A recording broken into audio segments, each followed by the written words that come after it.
welcome back to the channel Study with Giri Sisters. Okay, we are continuing chapter 15, area and perimeter of triangle and quadrilateral, and exercise 15.2 के दो questions रह गए थे, that is question number 19 and 20. तो आज की इस video में पूरा ये जो क्वेश्चन है उसे कंप्लीट करने के साथ ही ये इस एक्सरसाइज को भी हम कंप्लीट करेंगे. तो चलो स्टार्ट करते हैं क्वेश्चन नंबर 19 से. ओके तो ये रहा आपका क्वेश्चन नंबर 19. एक समकोण त्रिभुज में समकोण बनाने वाली भुजाओं की लंबाई है 12 सेंटीमीटर और 5 सेंटीमीटर है. ठीक है, समकोण बिंदु से कर्ण पर खींचे गए लंब की लंबाई कितनी होगी 3 दशमलव स्थान तक हमें बताना है. ठीक है, तो चलो पहले इसे फिगर बनाते हैं, फिर इसके बाद क्लियर हो जाएगा. ओके तो 90 नंबर क्वेश्चन में समकोण बनाने वाली भुजाएं, मतलब कि इस तरीके से दो साइड्स दिए हुए हैं जिसमें दिस इज 12 सेंटीमीटर है और ये है 5 सेंटीमीटर. ठीक है, और ये हमारा हाइपोटेनस हो गया. ठीक है, लेट अस सपोज ये एबीसी इज अ ट्रायंगल जिसमें समकोण बनाने वाली भुजाएं 12 सेंटीमीटर 5 सेंटीमीटर है.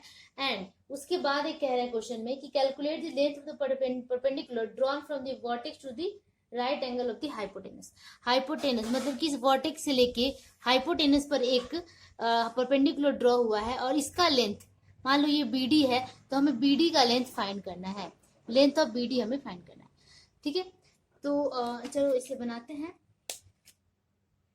ओके तो राइट एंगल ट्रायंगल है, इसका एरिया हम इजीली फाइंड कर सकते हैं. तो सबसे पहले हम एरिया निकालते हैं कि let ABC is a triangle, right angle triangle. ठीक है, एबीसी क्या है, एक राइट एंगल ट्रायंगल है. Then area of triangle ABC equals half into base into height. Base यहाँ पे बीसी है एंड हाइट यहाँ पे बीसी, हाइट है यहाँ पे एबी. ठीक है, तो half into base into height लिखेंगे. Half multiply base, BC 5 centimetre and AB is 12 centimetre. ठीक है, तो इसको कट कर देंगे तो 2 6 एंड 6 5 30 सेंटीमीटर स्क्वायर. तो ये आ गया क्या, एरिया ऑफ ट्रायंगल एबीसी. ठीक है, एरिया ऑफ ट्रायंगल एबीसी आ गया. अब मान लेते हैं कि late BD is drawn perpendicular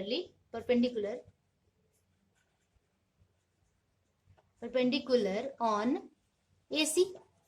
तो BD is the BD का लेंथ हमें फाइंड करना है. अब hypotenuse AC, then hypotenuse AC तो हमें फाइंड करना होगा ना कि AC का लेंथ कितना है. तो AC का लेंथ पहले हम फाइंड कर लेते हैं कि AC इक्वल्स क्या हो जाएगा. हमें पता है by the Pythagoras theorem AC equals क्या हो जाएगा, hypotenuse square is equals to base square plus perpendicular square. यहाँ पे परपेंडिकुलर क्या है 12 एंड बेस क्या है BC है. दैट इज 12 का स्क्वायर प्लस 5 का स्क्वायर हम कर सकते हैं. और जब यहाँ से स्क्वायर हटाते हैं तो यहाँ रूट चढ़ जाता है. दैट इज ये कितना हो गया 144 प्लस 25. ठीक है, दोनों को ऐड करते हैं तो 169 हो गया. दैट इज कितना आ गया 13 सेंटीमीटर. तो हमारे पास हाइपोटेनस आ गया AC 13 centimetre.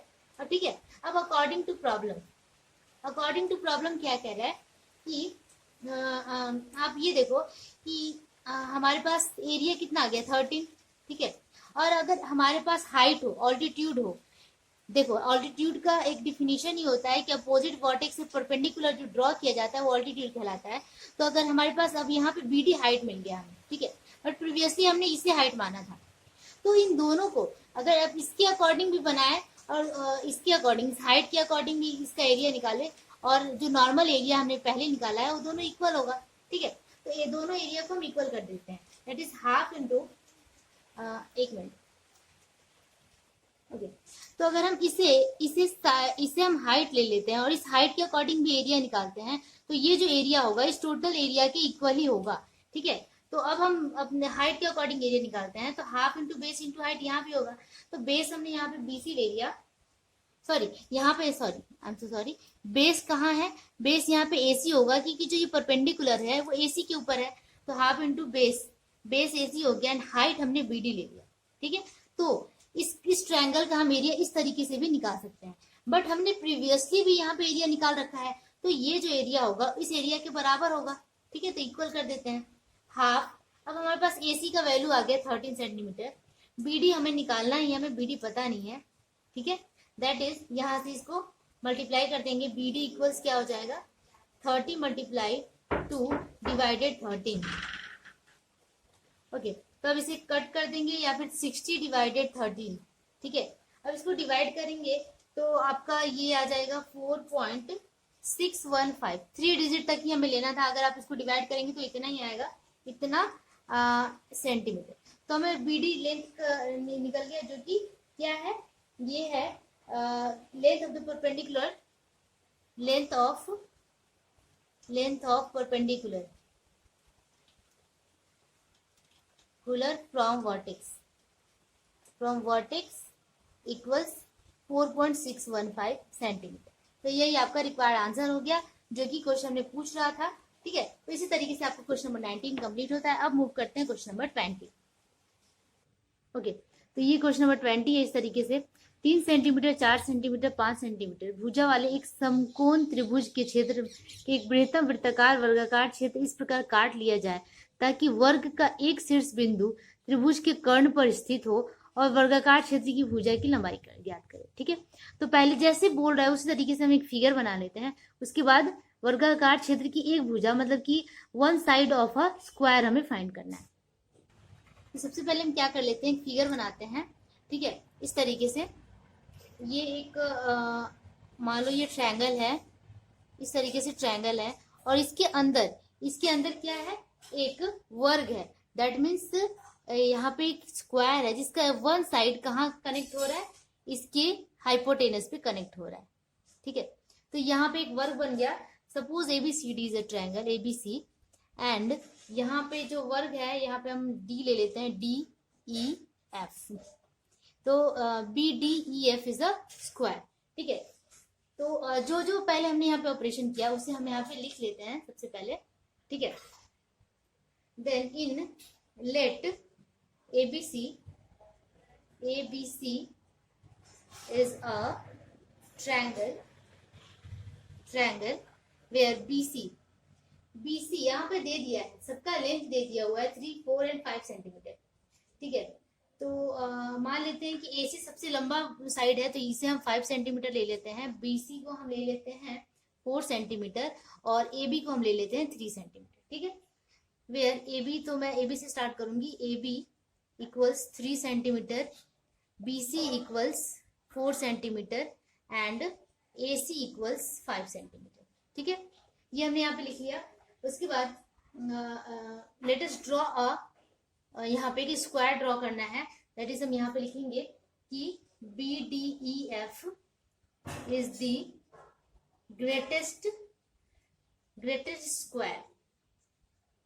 Square in triangle ABC। ये एक ग्रेटेस्ट स्क्वायर बना है, इसके अलावा इससे बड़ा स्क्वायर हम नहीं बना सकते थे। ओके, तो हमने मान लिया कि let side of the square is A centimetre. A centimetre हमने साइड ऑफ स्क्वायर ले लिया। तो आप देखो कि अगर ये इस स्क्वायर का एक साइड, मतलब ये साइड जो है वो A सेंटीमीटर, सब A होगा, ये सारा A होगा, ठीक है, क्योंकि सारे इक्वल होते हैं। मतलब तो टोटल लेंथ अगर हमारा ये 3 सेंटीमीटर है, ये पूरा 3 सेंटीमीटर है, और ये लेंथ हमारे पास A है, तो AF हम कैसे फाइंड करेंगे? AF इज इक्वल टू हम क्या ले सकते हैं, 3 माइनस A सेंटीमीटर। तो AF हमने ये वाला जो पार्ट है ये कैसे निकाल लिया, 3 माइनस A। ओके, उसी तरीके से हम AF के साथ यहाँ पर CD भी निकाल सकते हैं। CD टोटल है 4 सेंटीमीटर, और ये जो पार्ट है वो A है, ये वाला A है। तो ये इसको निकालने के लिए हम क्या करेंगे, 4 माइनस A कर देंगे, ठीक है। That is 4 minus A centimetre. तो हमने AF और यहाँ पे CD फाइंड कर दिया, ठीक है। अब आप देखते हैं कि जो एरिया ऑफ ABC पहले हम निकाल लेते हैं, ठीक है। Then area of triangle ABC, ठीक है। ABC का एरिया हम निकाल सकते हैं half into base into height. Half into base यहाँ पे BC है एंड हाइट है यहाँ पे AB है, ठीक है। तो यहाँ पे देखो ये राइट एंगल ट्रायंगल था, तभी हम ये फॉर्मूला लगा सकते थे, इसीलिए हमने इस तरीके से लगाया। तो यहाँ पे BC है 4 सेंटीमीटर एंड AB है 3 सेंटीमीटर, ठीक है। तो 2 2 जा 4, that is 6 square centimetre. 6 square centimetre आ गया हमारा ट्रायंगल ABC, ठीक है। बट इंडिविजुअली हमें सबका एरिया फाइंड करना है। यहाँ पे 3 सेक्शंस बन रहे हैं, ये 1 सेक्शन है, ये 2 सेक्शन है, ये 3 सेक्शन है। 3 सेक्शन बने, तीनों का पहले एरिया फाइंड करना होगा, ठीक है। तो सबसे पहले निकालते हैं ट्रायंगल AEF निकालते हैं, ये वाला फर्स्ट वाला. Now area of triangle AEF, क्योंकि ये तीनों ट्रायंगल से, ये तीनों पार्ट से मिलकर ये पूरा ट्रायंगल बना हुआ है. इससे पहले हम इस एरिया को निकालेंगे, फिर दूसरे ट्रायंगल को निकालेंगे, उसके बाद ये इसको निकालेंगे, जैसे भी कर लेंगे. ठीक है, यहाँ पे मैं इसे 2 दे देती हूँ और इसे 3 दे देती हूँ. ठीक है, तो एरिया ऑफ AEF निकालते हैं. वही होगा half into base, base into height. ठीक है, तो यहाँ पे AF लिख सकते हैं इंटू AF इंटू FE, है ना, FE.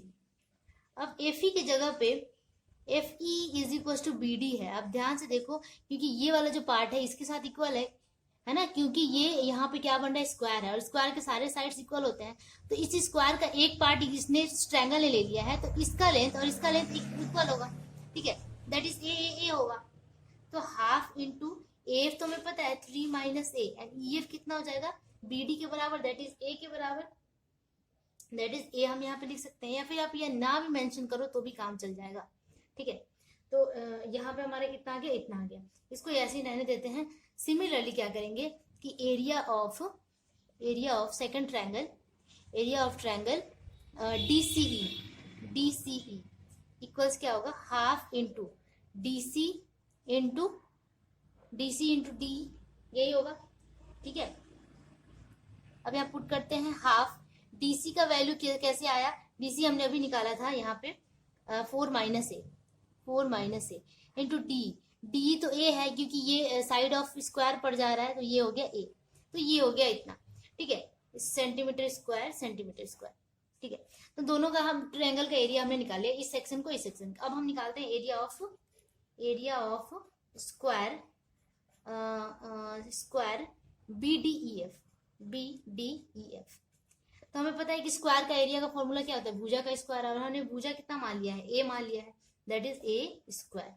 ठीक है, अब सबको ऐड करेंगे अकॉर्डिंग टू प्रॉब्लम, सबको ऐड करेंगे, सारे एरिया को ऐड कर लेंगे. दैट इज हम लिख सकते हैं कि triangle quadrilateral BDEF plus triangle AEF plus triangle DCE equals triangle ABC. ये सबका एरिया को ऐड करके बड़े वाले एरिया को हम लिख सकते हैं. ठीक है, सबका एरिया यहाँ पे लिखेंगे A square plus half into A into 3 minus A plus half into A into यहाँ पे कितना था 4 माइनस A इक्वल्स एरिया कितना है 6 सेंटीमीटर. ठीक है, अब हमें बस एक यहाँ पे एक इक्वेशन आ गया, इस इक्वेशन को हमें सॉल्व करना है. ठीक है, मैं बोर्ड को थोड़ा खिसका देती हूँ, इसे सॉल्व करते हैं. That is A square plus half, यहाँ कॉमन ले लो, तो ये हो गया कितना 3A minus A square plus half common ले लिया हमने, ये हो गया 4A minus A square equal 6. ठीक है, तो यहाँ पे आप दोनों को A square plus half into 3A plus 4A, ये हो गया कितना 7A minus 2A square equal 6. 7A minus 2A square. ठीक है, अब यहाँ हम क्या कर सकते हैं कि 2 को एलसीएम ले सकते हैं. 2 को हमने यहाँ एलसीएम ले लिया इक्वल 6. ठीक है, 2 एलसीएम ले लिया हमने, 2 से A स्क्वायर को मल्टीप्लाई कर देंगे तो 2A स्क्वायर, 2 से 2 कट गया, ये पूरा पार्ट लिख देंगे 7A माइनस 2A स्क्वायर. अब आप ध्यान से देखो कि यहाँ पे plus 2A square minus 2A square दोनों कट जाएगा, जीरो हो जाएगा. अब मैं यहाँ सॉल्व करती हूँ. हमारे पास कितना आ गया 7A divided 2 equal 6, that is 7A equals 6 multiply 2, that is A equals 12 by 7. ठीक है, A का वैल्यू, ये हमने माना क्या था, साइड ऑफ अ स्क्वायर, यही हमने माना था.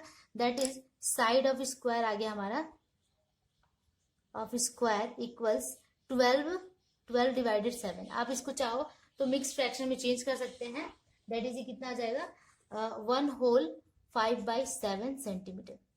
ठीक है, तो यही आपका रिक्वायर्ड आंसर हो गया, 1 whole 5 by 7 centimetre side of a square. यही आप पूछ रहा था क्वेश्चन में कि ए जो स्क्वायर बन रहा है ग्रेटेस्ट स्क्वायर उसका लेंथ कितना होगा, तो लेंथ होगा 1 होल 5 बाई 7 सेंटीमीटर. ठीक है, तो होपफुली आपको ये पूरा सोल्यूशन समझ में आया होगा। बहुत इजी है, कुछ भी टफ नहीं है इसमें। आप एक एक करके सारे पार्ट्स को देखते जाओ, बहुत इजीली समझ में आ जाएगा। इसी के साथ आपका ये एक्सरसाइज 15.2 कंप्लीट होता है। एंड होप आपको अच्छा लगा हो तो प्लीज लाइक जरूर कर दीजिएगा एंड मेक श्योर चैनल को सब्सक्राइब भी कर लीजिएगा। ओके, तब तक keep practising, keep watching. I will be back soon. Bye bye.